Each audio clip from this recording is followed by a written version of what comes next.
lugar para todas y todos. Bienvenidos a este taller sobre didáctica para la enseñanza en el yoga.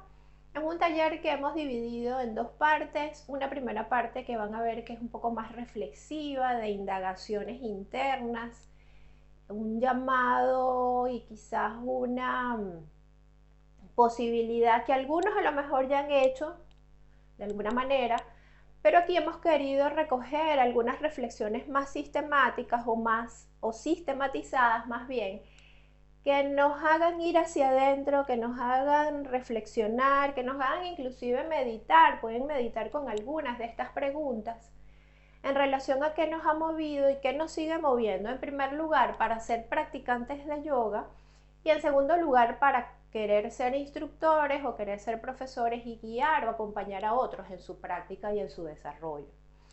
Y una segunda parte que está hecha más sobre la base de una serie de recomendaciones o una serie de sugerencias más bien, en términos de qué debemos estar o qué aspectos tenemos que estar pendientes, profundizar, desarrollar o tener conciencia de ellos a la hora de compartir, de acompañar, de entregar una práctica, ya sea una práctica grupal o una práctica individual, en términos de acompañar a otros en ese proceso. En esta primera parte vamos a comenzar, como siempre, desarrollando, como siempre, porque ya lo hicimos en el módulo de anatomía, por los conceptos básicos, es decir, cuando hablamos de didáctica, ¿de qué hablamos? Entonces lo vamos a ver ahora en las láminas. Vemos acá que la palabra didáctica deriva, en primer lugar, de un término griego que se denomina didasco. Didasco significa el arte de enseñar, el arte de instruir, el arte de poder exponer con claridad y sobre todo de demostrar algo que nosotros queremos compartir con otros. Además, la palabra didasco del griego procede de didax. Didax lo vamos a dividir, como lo ven aquí en la lámina, por sus siglas. En di, que significa sostener alguna cosa, da, que significa poniéndolo a la vista de alguien, es decir, mostrándoselo a alguien o a un conjunto de personas. K, que significa con la intención de que ese alguien se apropie de lo que se está demostrando o de lo que se está mostrando.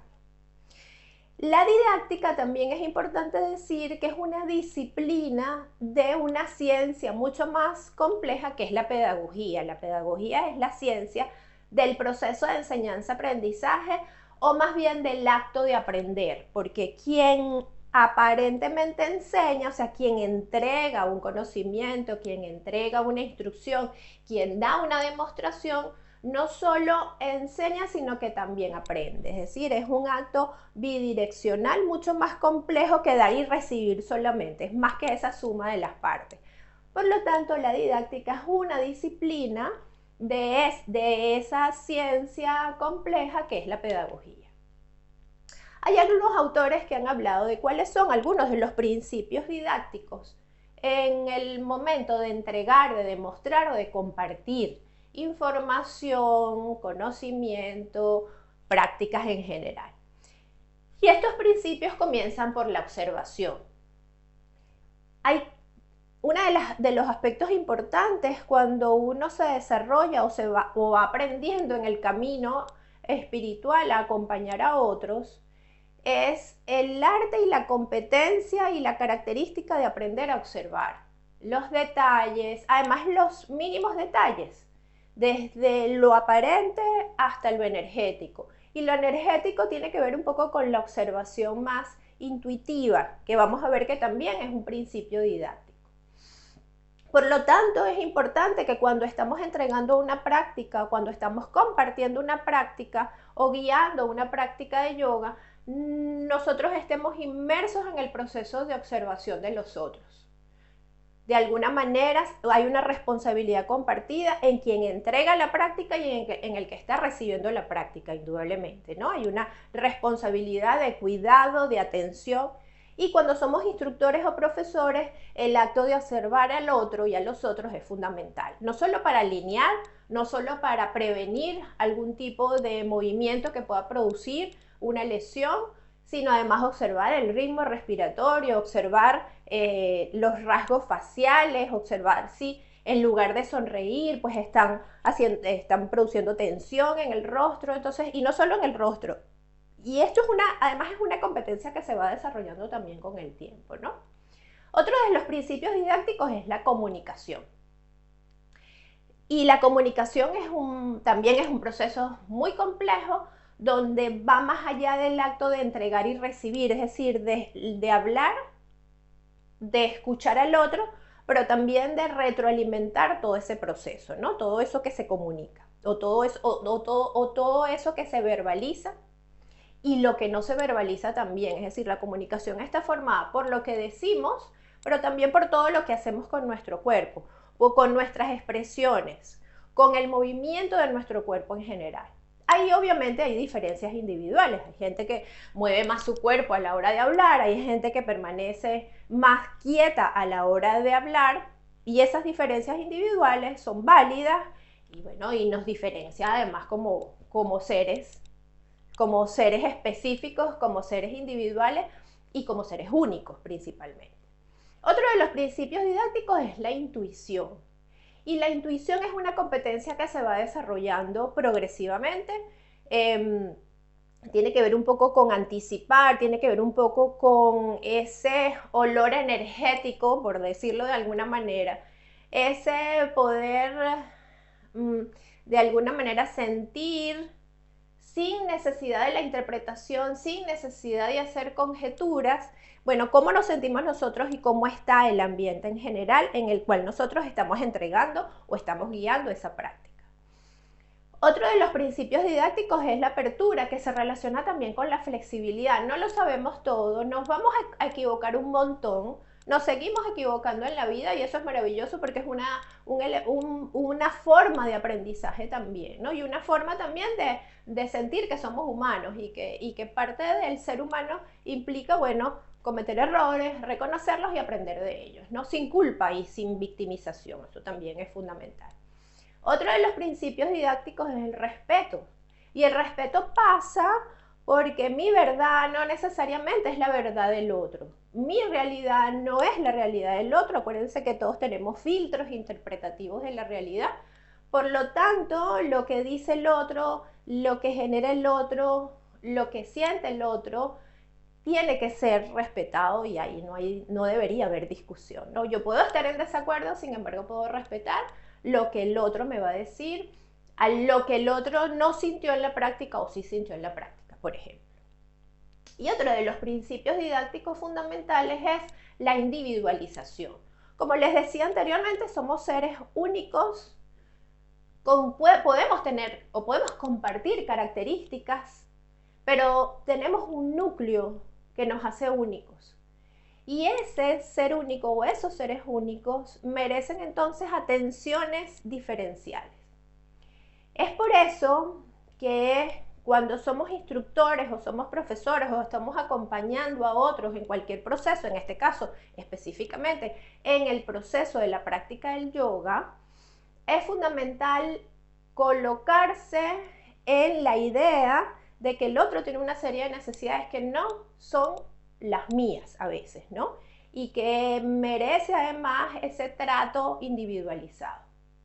También hay otro que no está ahí y que ustedes además, la propuesta de estos principios didácticos es que ustedes puedan, y es parte de las sugerencias o de las tareas de este taller, es que ustedes comiencen a completar estos principios, porque ahí faltan algunos principios.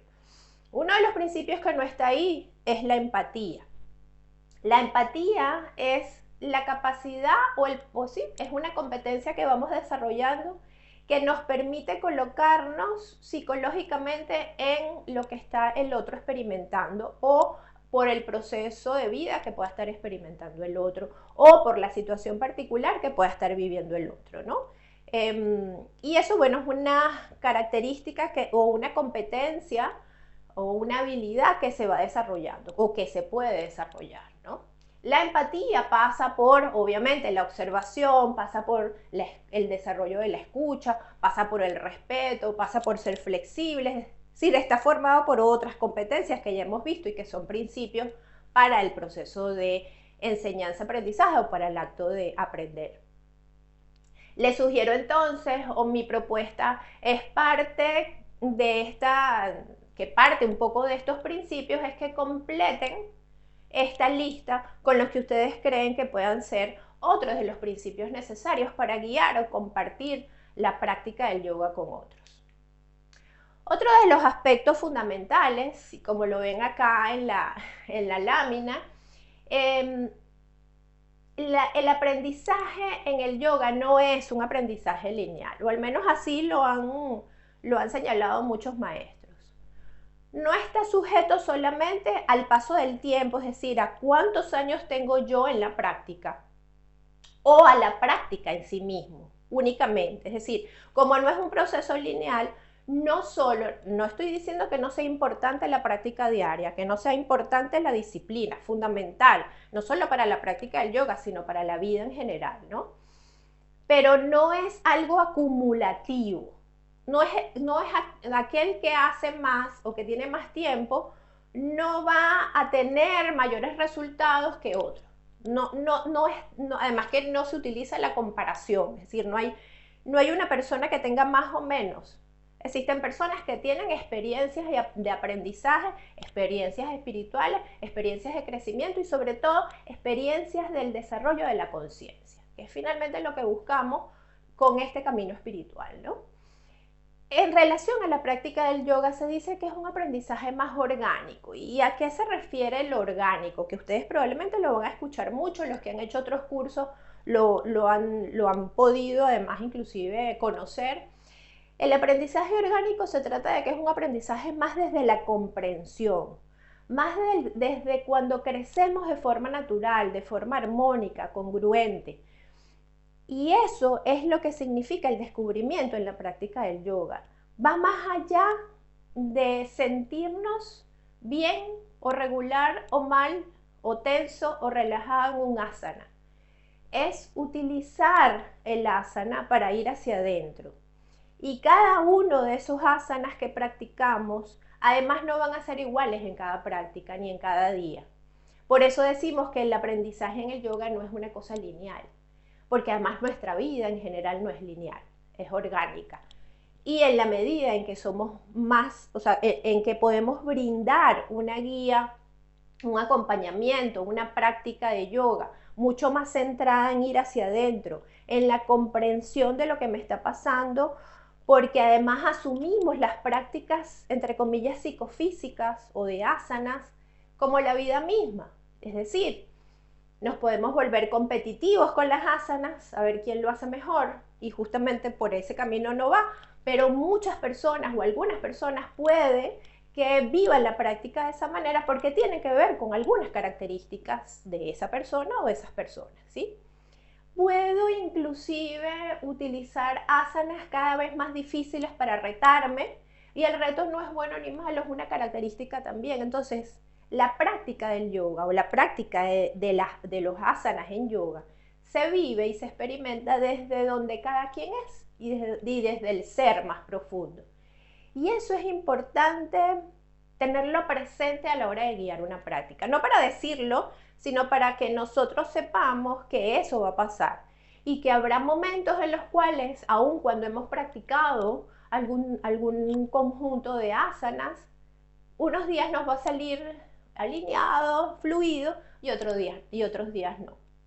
Por lo tanto, si nos pasa a nosotros, lo más probable es que también le pase a nuestro grupo de practicantes o a las personas si estamos haciendo prácticas individualizadas, ¿no? Entonces, eso es fundamental. Una cosa es lo que decimos, además, como profesores y cómo lo estamos sintiendo, y otra cosa es cómo lo experimenta, lo ven ahí, cómo lo experimenta quien practica, ¿sí? Fundamental. Entonces aquí les comienzo a plantear una serie de preguntas para la reflexión. Inclusive cuando terminemos esta serie de preguntas, ustedes pueden agregar unas más.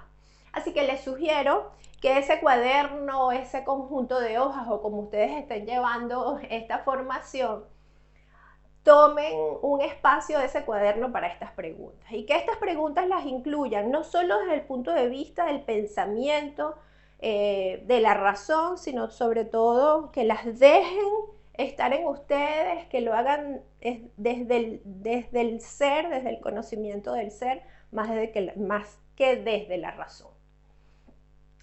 Una de las preguntas para la reflexión es: ¿cuál es tu propósito o intención de tu práctica personal en yoga? O sea, ¿para qué haces la práctica personal todos los días o interdiario o como sea tu disciplina? ¿Para qué lo haces? ¿Cuál es el sentido o cuáles son? Porque a lo mejor no es uno solo, sino pueden haber muchos. Entonces, ¿para qué? ¿Sí? La segunda propuesta de pregunta es: ¿cuál es la intención o el propósito que tienes para convertirte en instructor? O algunos de ustedes ya serán instructores y profesores y lo que están es profundizando o viendo otras perspectivas o profundizando en los conocimientos y en la sabiduría que se necesita para ser instructor y profesor. Entonces, bueno, ¿cuál es o cuáles siguen siendo, o si esas intenciones han cambiado o se han transformado en el transcurso del tiempo, ¿sí? Para entregar las prácticas de yoga. Otra de las preguntas que proponemos es, o más que preguntas, tiene que ver más con la indagación y la identificación. Si podrías identificar al menos 3 luces y 3 sombras. Cuando hablamos de luces y sombras, hablamos de cuáles podrían ser 3 o más, pero bueno, la propuesta es comenzar por 3. Potencialidades que tú te identificas o que puedes identificar como instructor o como profesor. Si ya lo eres, ¿cuáles son? Si te estás preparando para eso, ¿cuáles crees tú que podrían ser o que son tus potencialidades? ¿Sí?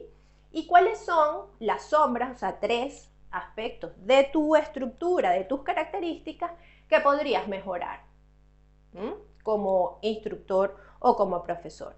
Les voy a poner un ejemplo. Una potencialidad. Bueno, resulta que yo tengo la potencialidad de ser empática, me la llevo bien con las personas, me gusta conversar con ellas, etc. Una potencialidad a la hora de, o una luz a la hora de interrelacionarnos con los otros. Eso no significa que eso sea necesario para ser instructor o profesor, pero puede ser una potencialidad el hecho de ya tener la empatía como parte de tus características. Una sombra. Tengo temor a hablar en público o tengo temor a equivocarme. O sea, sufro mucho cuando me equivoco. Bueno, como instructores y profesores, si algo nos va a pasar es que nos vamos a equivocar, inclusive nos vamos a enredar algunas veces guiando una práctica, vamos a decir flexiona la pierna derecha cuando es la izquierda, etc. Eso es parte del proceso, ¿no? Entonces, bueno, se los pongo como ejemplo por si surge alguna duda en relación a luz y sombra, ¿no? Otra pregunta de reflexión es: ¿cómo te relacionas con la necesidad de control? Es decir, la necesidad de control es que las cosas sucedan, que los acontecimientos sucedan, que las situaciones de vida sucedan como tú quieres o como tú esperas.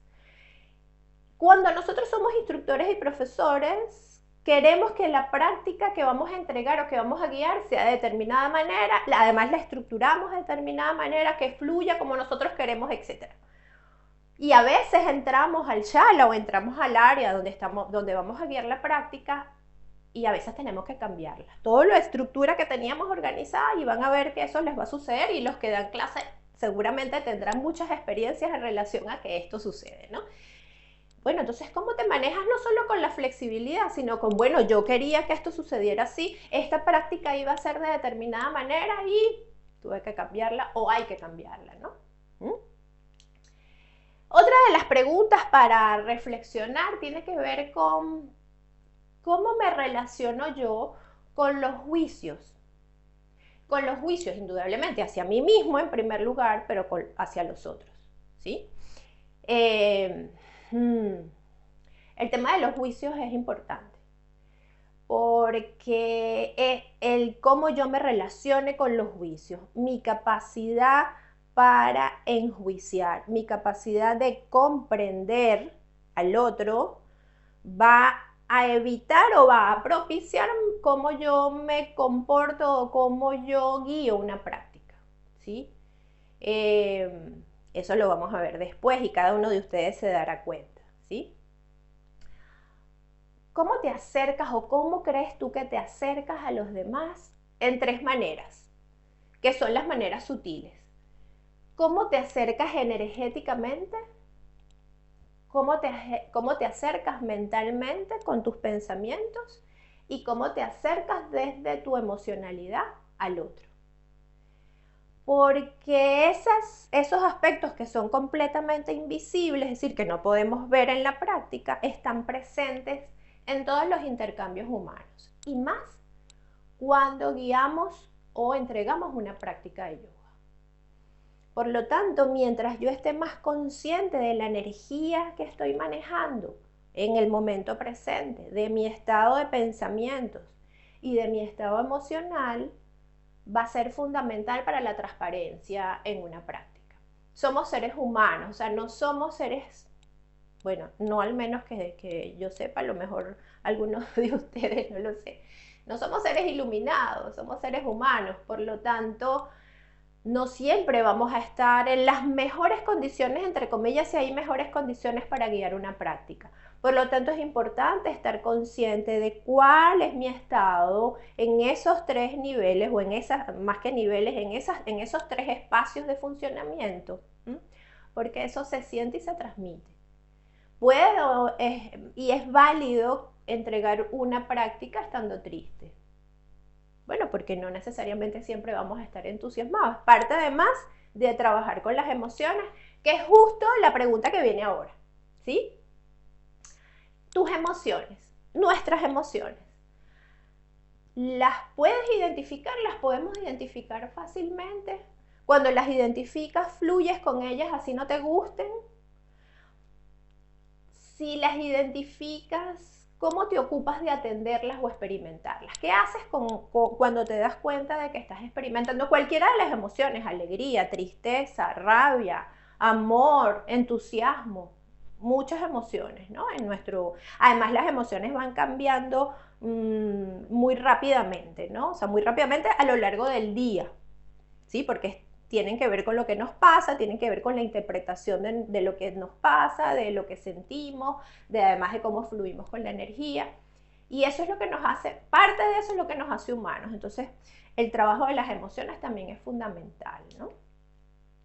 Otra de las cosas importantes con las emociones es que las emociones, si bien es cierto que a veces algunos la han catalogado como emociones negativas y positivas, es decir, quisiéramos estar todo el tiempo alegres, entusiasmados, no. Es decir, eso es tan agotador como estar en el otro polo del miedo, de la tristeza, de la rabia. Todas las emociones son son necesarias y claro, y son humanas, obviamente, ¿no? Algunos de ustedes probablemente van a experimentar, sobre todo si van a dar o van a guiar sus primeras clases, van a experimentar miedo. Miedo porque el miedo a veces nos acompaña porque tenemos miedo a equivocarnos, tenemos miedo acerca de cómo vamos a ser evaluados por los otros, tenemos miedo de no ser aprobados por los otros, tenemos miedo de que se nos olviden las cosas, ¿sí? Entonces, bueno, estar conscientes de esas emociones nos hace poder gestionarlas y poder identificarlas y poder fluir y poder también colocarnos de manera más sana, más funcional y sobre todo fluir energéticamente y sobre todo estar más consciente, que es lo que queremos. Además, cuando somos profesores, cuando guiamos una práctica es llegar a esos estados de conciencia, ¿no? Yo les decía al principio que la didáctica tiene una serie de elementos, de principios básicos de acción. El acto de guiar una práctica en yoga es un proceso complejo, o sea, van a ver que incluye no solo el conocimiento, entre comillas, técnico, el conocimiento o la experiencia del alma y del espíritu, de la conciencia en general, sino además que es un proceso en el cual se dan a su vez dos elementos fundamentales. Uno, la observación y otro, la comunicación. La observación de quienes practican y a quienes estoy yo guiando y la forma en que yo comunico, la forma de dar las instrucciones, el tono de esas instrucciones, la forma en que muevo mi cuerpo, ¿sí? Todos esos son elementos fundamentales que el que practica está recibiendo. Entonces hay que, digamos, estar conscientes de que esos dos procesos están presentes en la entrega o en el compartir de una clase. Por otro lado, hay principios importantes que debemos seguir como instructores de yoga. Hay muchos, yo solo les traje en esta lámina dos que son fundamentales. Uno que tiene que ver con Satya, que es practicar la verdad y practicar la verdad con uno mismo como instructor o como profesor y practicar la verdad con quienes compartimos una práctica o quienes están siendo guiados por nosotros en una práctica.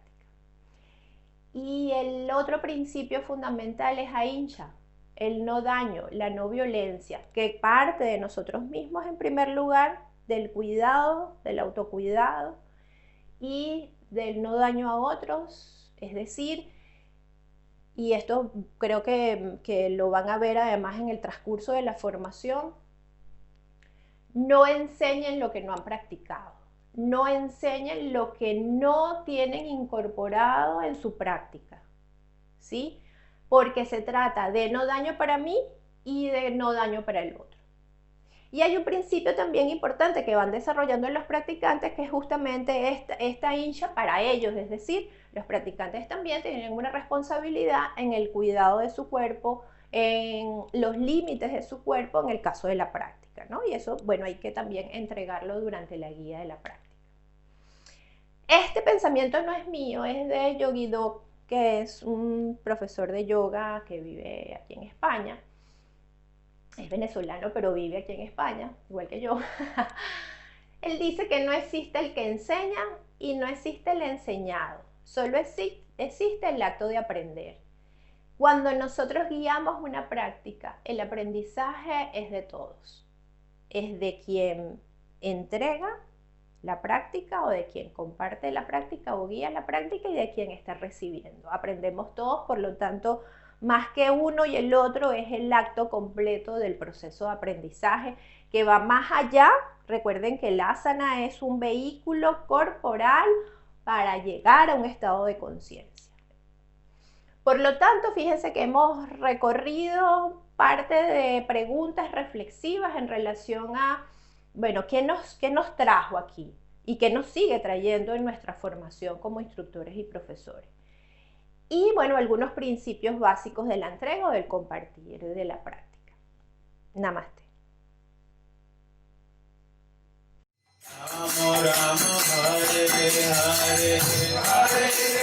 Vive Brinda, vive bien.